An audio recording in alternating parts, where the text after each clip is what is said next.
All right, let's take a little deeper look at Field Sparrow, just the way I learned it from Joe Seamons. This is an open G. This is a bit of a longer tune than the others in the series thus far, partly because one thing I learned about Joe's banjo playing just after sitting with him for a few minutes is that he's really apt to add a lot of variation to his playing. So you saw in the mess around video, he taught me what he called the skeleton of the tune, just the really basic melody. And then he showed me a few variations, so then I went back, watched the video of him performing it, and kind of pieced together as best I could a good representation of the tune using a fair amount of the variations. It seems that when he's playing this tune anyhow, he doesn't really repeat a phrase without adding some sort of variation, so this is a great study on something that we haven't covered too much at Play Better Banjo, which is just adding embellishments and variations to a basic melody. So by the time you get through this whole 4 pages of this tab, 2 times through the tune in a lower octave and a higher octave, you should have a firm grasp, or at least a good introduction to the art of adding embellishments and variations to a tune. So let's go ahead and get into this. We'll start with measure 1. Now, of course, we're going to start with those 2 pickup notes there as well, with a little drop thumb.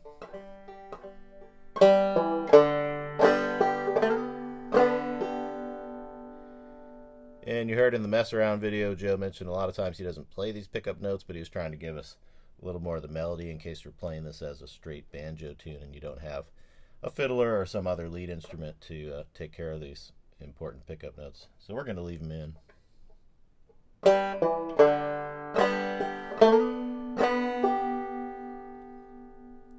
Pretty basic stuff. Let's look at measure number 2, or it's measure number 3 actually. I've numbered each bar on this one since it's so long, so we can keep track of where we are together. So measure number 1 is the pickup measure. So let's take a look at measure number 3.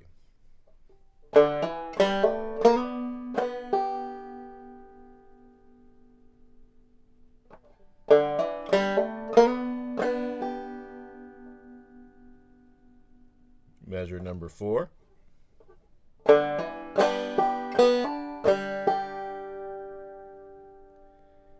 Pretty basic stuff, you see, some hammer-ons.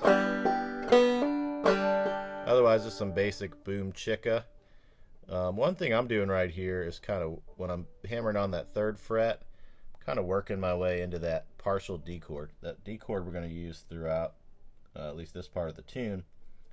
Partial D chord, so we just have 2nd fret on the 3rd string fretted, and also the 3rd fret on the 2nd string. So working my way into that at the end of this measure.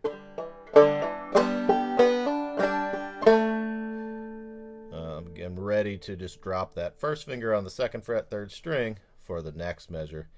That's measure number 5.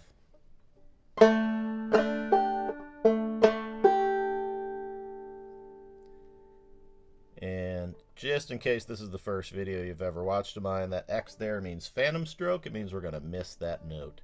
If that's something you need more study on, check out my other lessons and materials@playbetterbanjo, or send me an email. We'll get it figured out.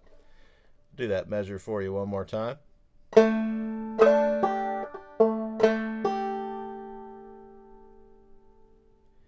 Then we go to measure number 6.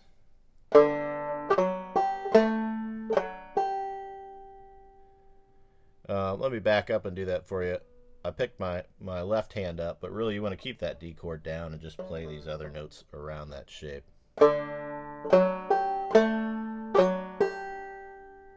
That's going to be the ideal. Do that for you again.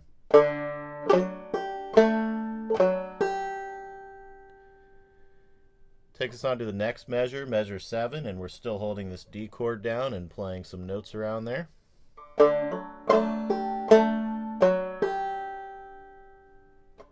Again, I'll do that a little slower.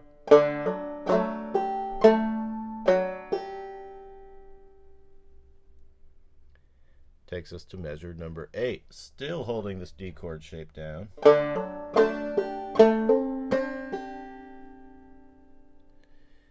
And you should lift up that pinky probably, especially when we're doing it slowly. It's not going to sound right unless we lift that pinky up, so I'll do it this way for you.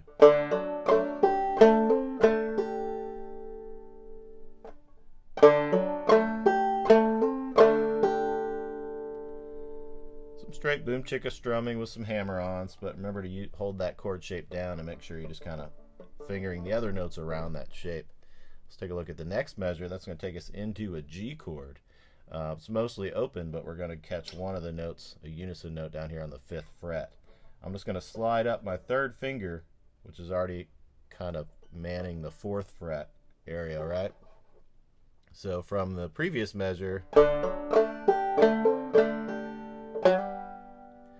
so I could notate that as a slide in the tab if I wanted to. So this measure is interesting because basically we're doing a boom, chicka, drop, thumb. But the last 2 notes of this measure are going to be those pickup notes that we played right at the beginning of the tune. So we go boom, chicka, phantom stroke, pickup notes. So this might be a challenge for some of you. If so, just take your time with it, or back up and try out some other materials and get these techniques under your belt before you pull this off. One more time.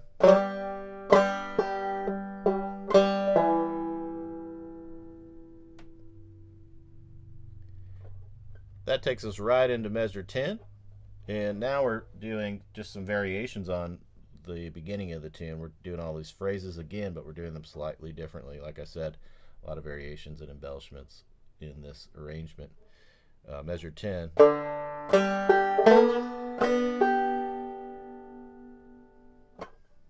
Again.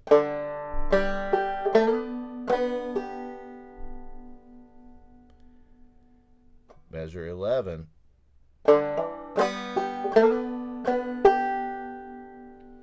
Same kind of stuff we did at the beginning of the tune, but a little simplified.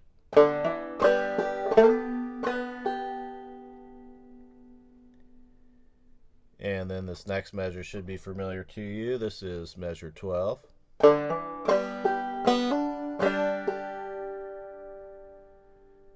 And that takes us into our D chord. Again, the partial D chord, and this is another measure that's just a repeat from an earlier idea.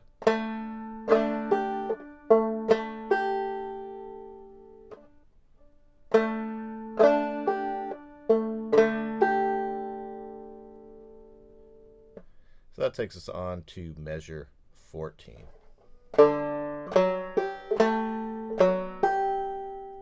Familiar stuff there, and again, I should be holding down that D chord shape. I was slacking there.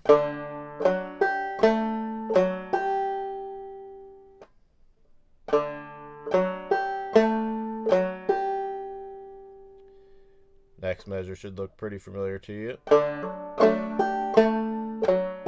Again, still holding down this D chord shape here.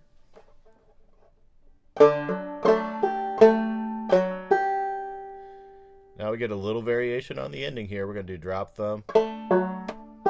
Here's the first half of the measure. Drop thumb, phantom stroke, and then So I'll put that together. Notice I'm still holding that D chord shape. It's good to kind of have that, even if we don't strike the second string here, we want to hold that note down. That's going to keep that string in a harmonious place, unison to the first string. So just in case we strike it, or if it starts to sympathetically resonate, it's going to do so in tune with the rest of the notes. So try to be vigilant about that. Let me do this measure for you one more time.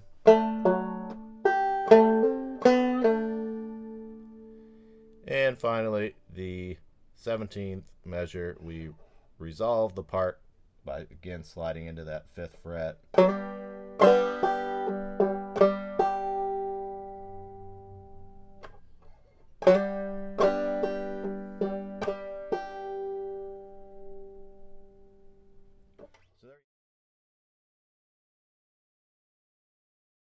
Alright, as is my habit, just to make sure you've kind of digested this part properly, I'm going to play you this A part as written in the tab nice and slowly. You can try to play along if you're at that stage.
Okay, we'll take a look at the B part now. This is the first run through the B part in the lower octave, and later we'll tackle it up the neck. Let's take a look at the first measure of the B part. That's measure 18. Now we're playing a G chord here, but interestingly enough, instead of finding the notes on the open strings, we're going to find them on the second, third, and fourth string by actually fretting them. So if you're interested, we're actually playing over this particular G chord, which if you know your F chord shape in the standard tuning, and you moved it up 2 frets, you get a G chord. So we're kind of playing around with those notes, at least these 3 that lie diagonally down here on the 3rd, 4th, and 5th frets of the 2nd, 3rd, and 4th strings. We're going to use those a lot on this over these G chords on this part. So let's take a look at measure 18. See, we're just kind of filling out that part of a G chord.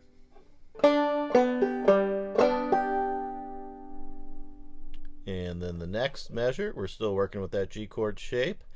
We're going to do some inside drop thumbing.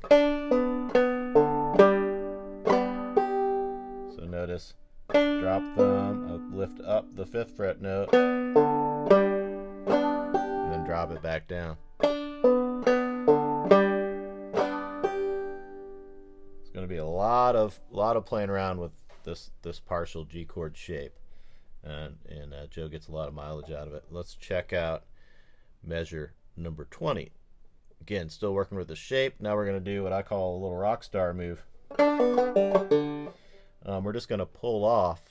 We're going to strike and pull off each of those chord tones one at a time. So we have, try that again. That's the first 3 quarters of the measure, and then we do a phantom stroke.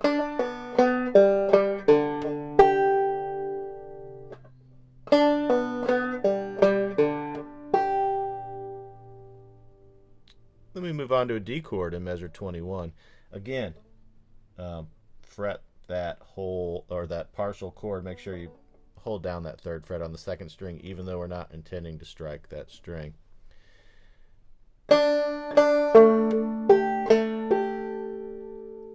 Do that again for you.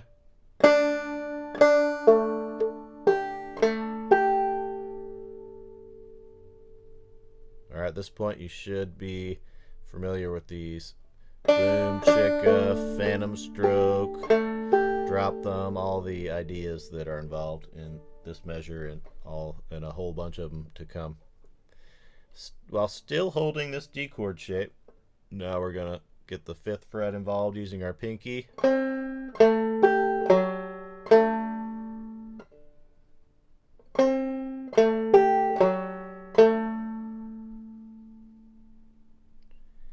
Still holding the D chord shape, we're going to do measure 23.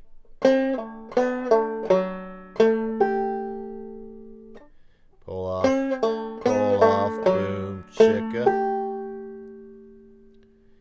Still holding the D chord shape, we'll do measure 24. Which is essentially the same as the previous measure. You see a slight variation I tabbed into there.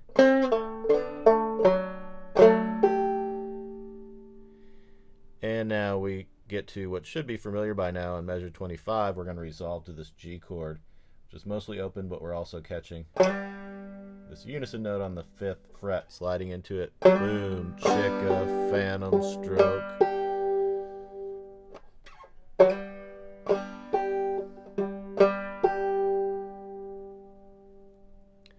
Measure 26, we get back to this G chord shape. We're going to repeat the part, basically. We're going to repeat all those phrases, but this time there are going to be some variations again. So we're still working out of this shape, but we're going to do a few different things with it.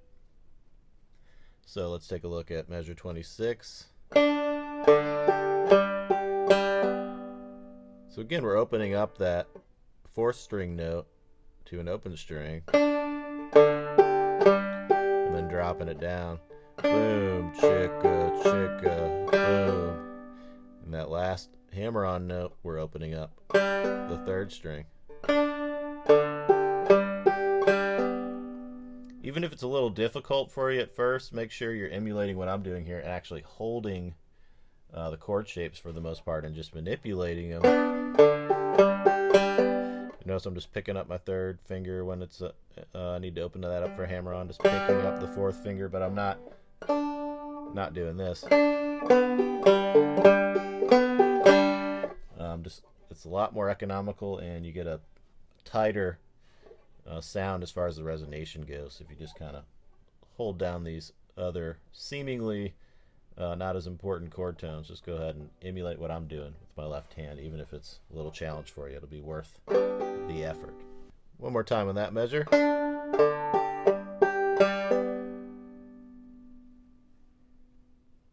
And now we'll take a look at measure 27. Still holding this G chord shape.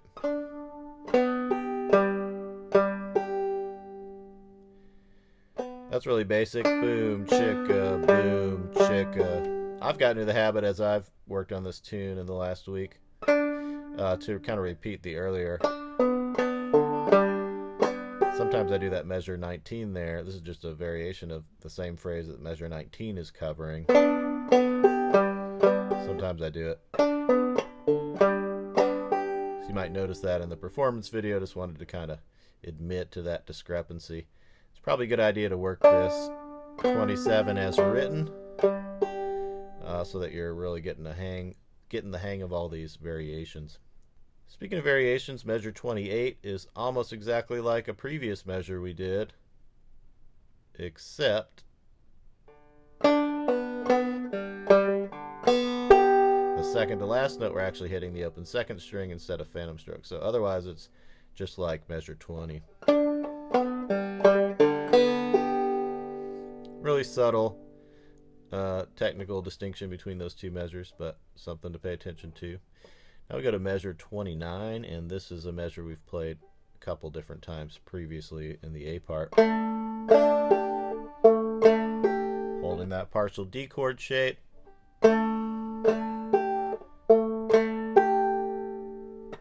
Otherwise same old stuff we've been dealing with.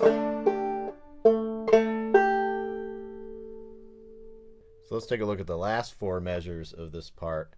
Again, we're going to be covering phrases that we think we're familiar with, but we're going to be taking a little different take on them.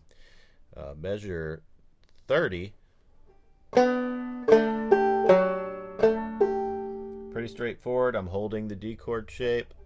4th fret, 3rd string, 4th fret, 4th string.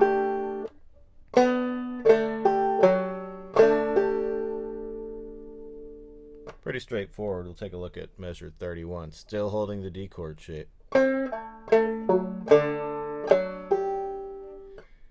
Pull off, drop thumb, boom, chicka.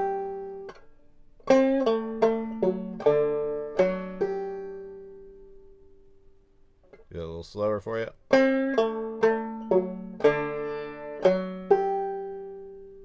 Alright, measure 32. Still holding the D chord shape. Another variation on all these, the same set of notes. Boom, chicka, boom, chicka.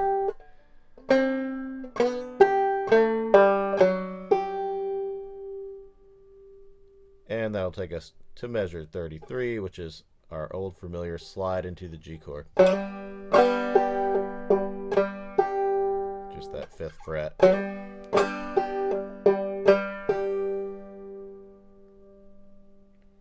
So that's the measure by measure breakdown of the B part.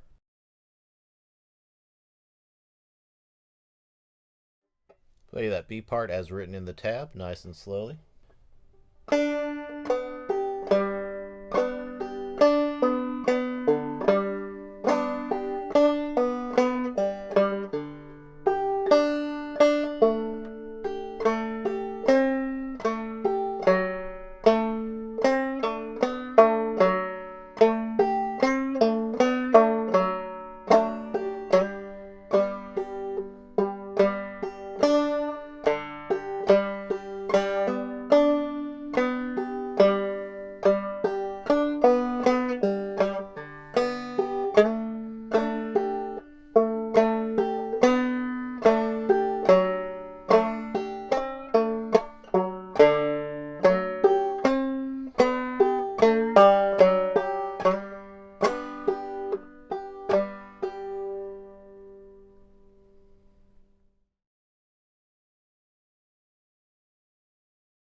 Alright, as promised, we're going to take a look at the A part, the Field Sparrow now, and we're going to do it up the neck. This is a lot of fun, especially if you, like me, are really into kind of knowing your chord shapes up and down the neck, knowing how to turn those into partial chord shapes and how to play around them.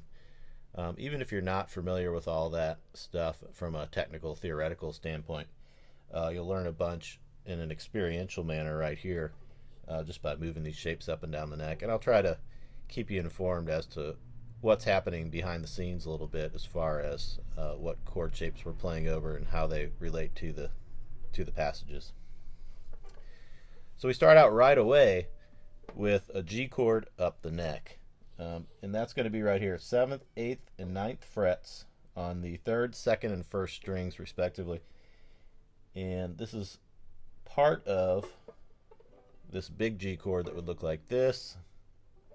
Just know that this is a G chord.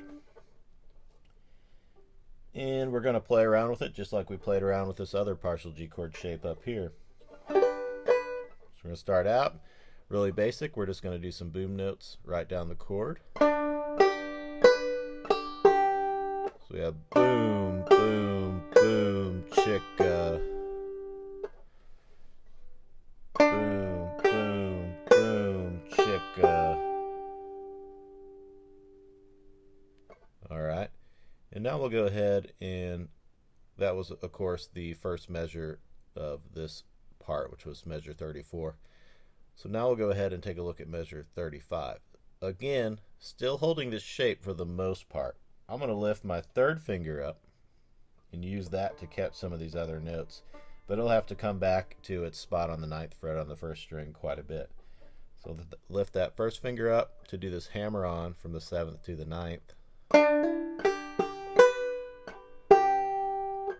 So that's measure 35. I'll do that again.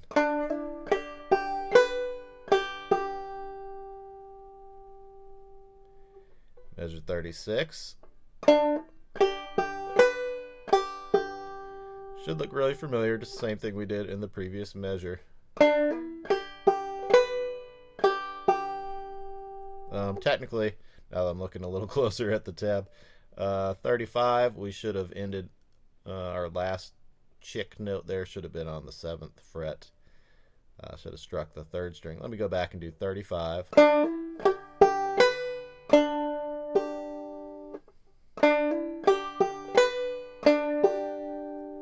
then 36, the difference is we're striking the 2nd string, that 8th fret note at the end.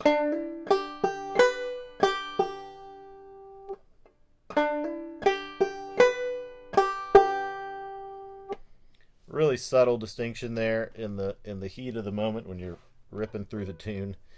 If those get reversed or a little obscured, it's not gonna totally derail the performance. But again, you want to use this study of this arrangement to kind of hone these skills and get you a little more tuned into these subtle variations that can really add to the appeal of a piece, even if it seems like a lot of work for very little perceived reward. It's good for you.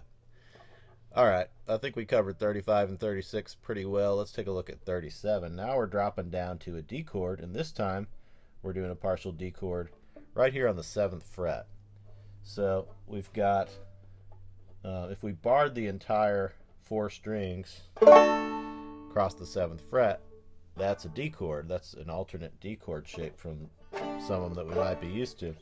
I'm just going to bar the first 3 and make a point not to play the 4th string, even though I could if I needed to. It's a D note, so it's still part of the chord, but I'm not going to. So I'm going to bar the first 3 strings on the 7th fret, and that'll enable all of these D chord maneuvers for the next couple parts we're learning here.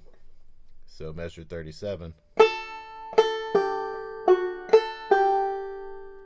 So notice our left hand doesn't have to do anything but hold that bar. Our right hand does all the work. Boom, chicka, phantom, drop thumb. Boom, chicka, drop thumb, chicka. Still holding that D chord bar, we go to measure 38. Here we're doing some pretty straight stuff. Hammer on, boom, boom, boom. Not much to say about that. We'll move on to measure 39. Still holding that D chord shape.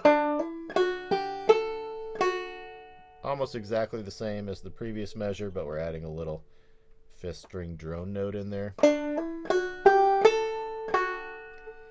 One thing I noticed just sitting down with Joe, but also kind of studying the video that I made of him performing this piece, is he seems to be pretty cognizant of the fact that technically, harmonically speaking, when you're playing over a D chord, if you play this G note up top, it makes for a strange harmony. It's more of a jazz harmony, what we would think of as a jazz harmony rather than like an old consonant kind of country harmony. Most banjo players don't worry about that, and they'll play that G chord drone over a D chord all day long. I noticed that in this arrangement anyhow, Joe's doing that really judiciously, so that's why you get a lot of just over this D chord shape, you get a lot of straight avoidance of the 5th string. Alright, so let's go on to measure 39, or measure 40 rather. We just did 39. And now we're still holding this D chord shape. Oh, let me do that a little more precisely. Boom, chicka, boom, chicka. Quite a bit going on here. Hammer on, chicka, pull off, drop thumb.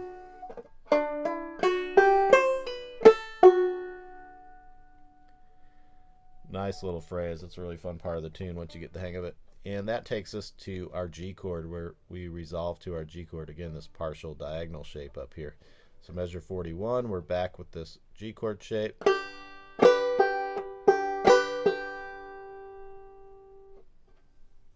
I'll do that a little more slowly for you.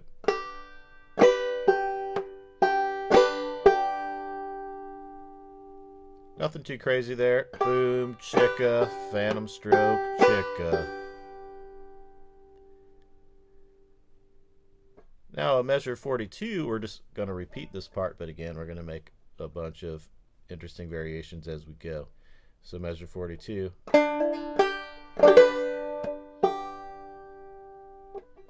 So we have boom, boom, brush, chicka. So just some basic boom notes. Split that one with a hammer on. Boom, brush, then a phantom stroke.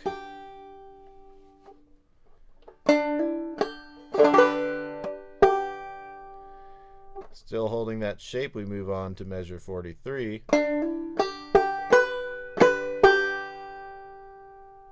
Slight variation from the previous.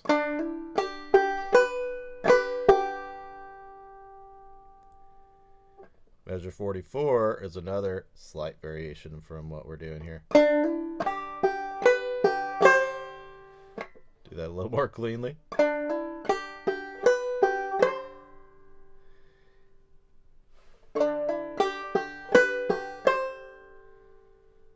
And then we drop to our D chord shape again, that 7th chord bar. So measure 45 should seem pretty familiar to you.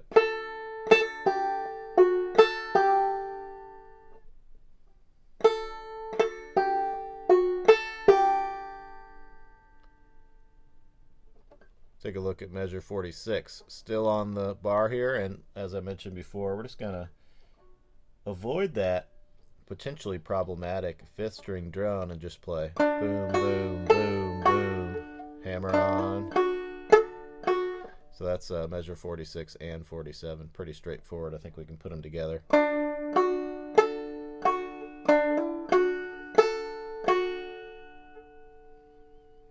No thumb notes in there at all, but we'll change that in measure 48. Interesting stuff going on here. Hammer on, boom, chicka, just like we did in a previous measure. But now we're going to do a triplet, followed by a drop thumb. So that's the last half of the measure. So we have 1 and 2 and 3 and 4 and 1 and 2 and 3 and 4 and boom, chicka, boom, chicka. Triplet, if you don't know, is squeezing 3 notes into one beat, and it's usually on the banjo done by hammering on or pulling off successively. Let's take a look at measure 48. Again, we're resolving to that G chord shape.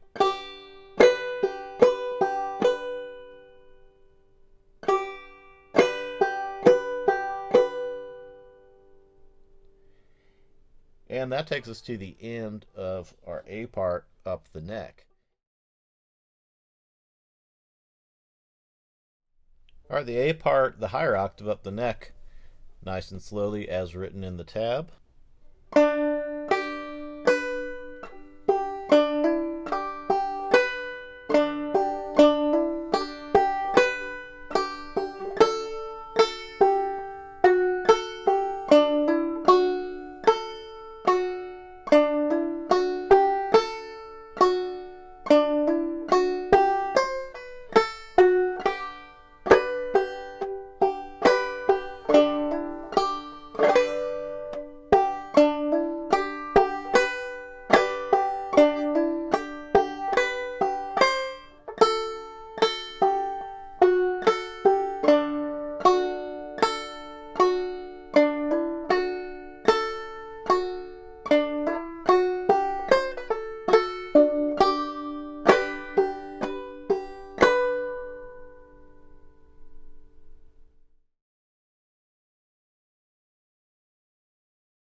All right, final part of the arrangement, this B part up the neck.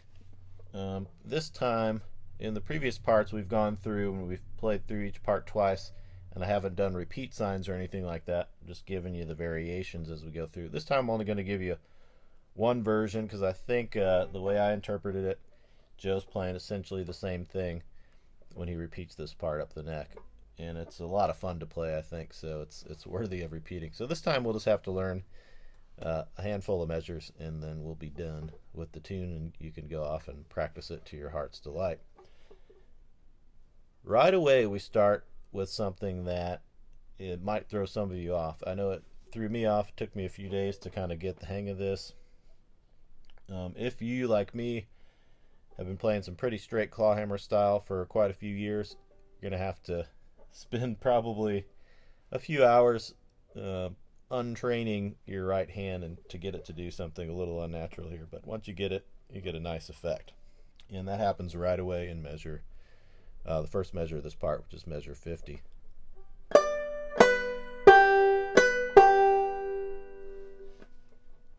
Let's take a look at that. Boom, boom, boom, chicka. But look what's happening. Finger, finger, thumb, chicka. Now I've approached these kind of melodic ideas in the past where I would go finger, finger, finger. So I would just take my boom finger and use it to strike the fifth string.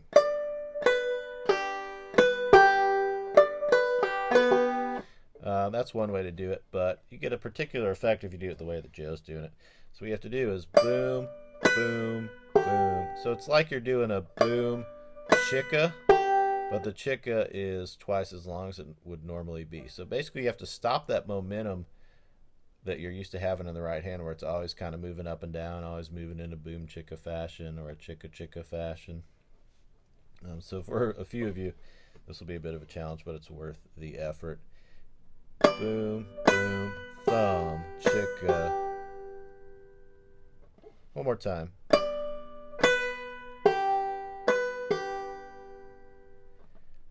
The next measure, 51, is just a variation there. We're doing the same thing, but we're going to pull off from the 12th to the 9th in a split boom situation. Oh, sorry.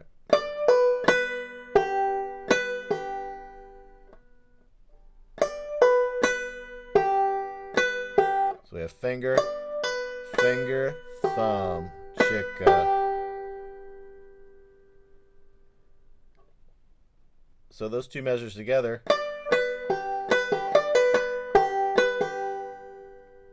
you get that interesting little pause there.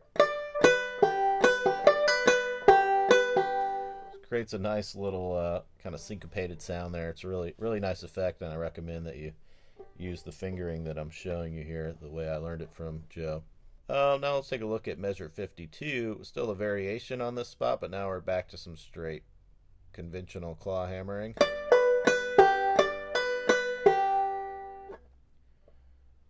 Boom, chicka, boom, chicka. Just a pull off, pull off. And we're going to find ourselves in some familiar territory on measure 53. Going to bar that partial D chord shape. Boom, chicka, phantom stroke. We got the drop thumb in there.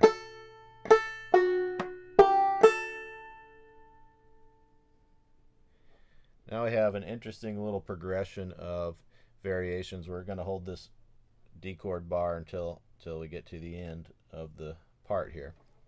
So we start out just doing a basic pull off, just an eighth note pull off. Boom, chicka, boom, chicka.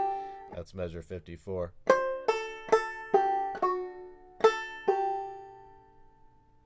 And then measure 55, same idea, but we're going to turn it into a triplet by adding that ninth fret note in there too.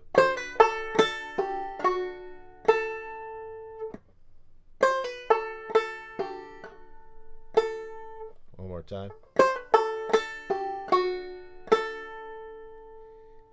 Measure 56, we take it one step farther. We do the triplet again, but then we do some drop thumb in there as well.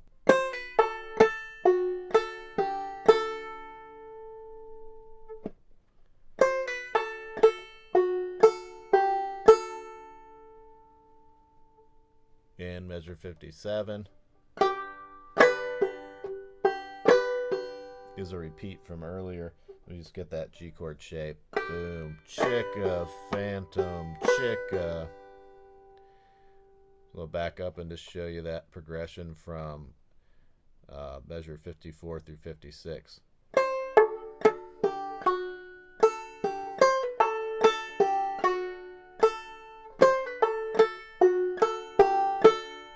And then we end it.